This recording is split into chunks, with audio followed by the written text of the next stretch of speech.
ಮಾನ್ವಿಯಲ್ಲಿ ನೀರಿನ ಕೊರತೆ, ಜನರ ತೀವ್ರ ಆಕ್ರೋಶ. ರಾಯಚೂರು ಜಿಲ್ಲೆಯ ಮಾನ್ವಿ ಪಟ್ಟಣದ 1ನೇ ವಾರ್ಡ್ನಲ್ಲಿ ಕುಡಿಯುವ ನೀರು ತಲುಪದೇ ಇರೋದ್ರಿಂದ ಜನರಲ್ಲಿ ಆಕ್ರೋಶ ಹೆಚ್ಚಾಗಿದೆ. ಶಾಸಕ ಹಂಪಯ್ಯ ನಾಯ್ಕ ಕೋಟಿಗಟ್ಟಲೆ ಅನುದಾನ ತಂದರೂ ವಾಸ್ತವದಲ್ಲಿ ನೀರು ತಲುಪದೇ ಇರೋದು ಜನರನ್ನು ಅಸಮಾಧಾನಕ್ಕೆ ಮೂಡಿದೆ.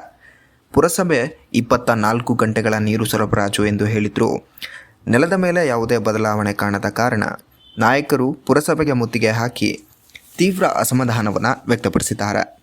ಜನರ ಮಾತಿನಲ್ಲಿ ಕಡತಗಳಲ್ಲಿ ಮಾತ್ರ ನೀರು ಬರ್ತಿದೆ, ಮನೆಗಳಿಗೆ ಹನಿ ಕೂಡ ನೀರು ಬರ್ತಿಲ್ಲ ಅನ್ನುವಂತಹ ಕಳವಳವನ್ನು ವ್ಯಕ್ತಪಡಿಸಿದ್ದಾರೆ. ಬಸವ ಭಜಂತ್ರಿ ಕೌನ್ಸಿಲರ್ ಹೇಳ್ತೀನಪ್ಪ ಅಂತಾನ. ಅವ್ರು ಕಿವಾಗ ಹಾಕೊಂಡ್ರು ಏನಿಲ್ಲ, ಯಾರನ್ನ 2-3 ಇದ್ದಾಗ ಬರ್ತಾನ ಹೋಗಿ ಬಿಡ್ತಾನ. ನನಗೆ ಗೊತ್ತಿ ರಾಜೀನಾಮೆ ಕೊಟ್ಟಿ ನನ್ ಸಂಬಂಧ ಇಲ್ಲ ಅಂತ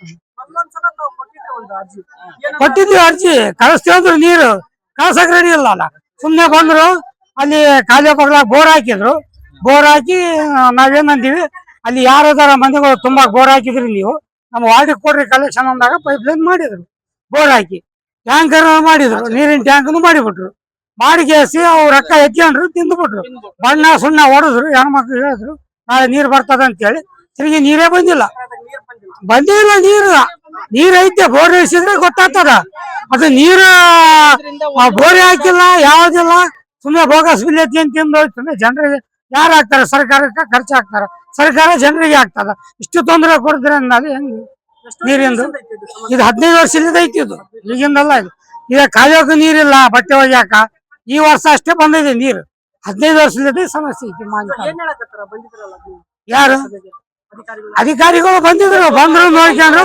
2 ಬೋರ್ ಹಾಕಿದ್ರು. ಅವ್ರು ಬೋರ್ ಈಗ ಯಾರು ಬಂದಿಲ್ಲ. ಅವ್ರು ಈಗ ಆಫೀಸರ್ ಸಾಬ್ರು ಬಂದಿದ್ರು. ಬಂದ ಕೇಸಿ ನಾವ್ ಹೇಳ್ತೀವಿ ಸಾರ್ ಬಂದಾಗ ಅಂತ ಹೇಳಿದ್ರು. ನಾವ್ ವಿಷಯ ತಿಳಿಸ್ತೀವಿ ಅವ್ರಿಗೆ. ನೀವು ಸೋಮವಾರ ಬರ್ರಿ, ಅವ್ರು ಬಂದ್ಮೇಲೆ ಮಾತಾಡಮ್ಮ ಅಂತ ಹೇಳಿದ್ರು ಅಷ್ಟೇ.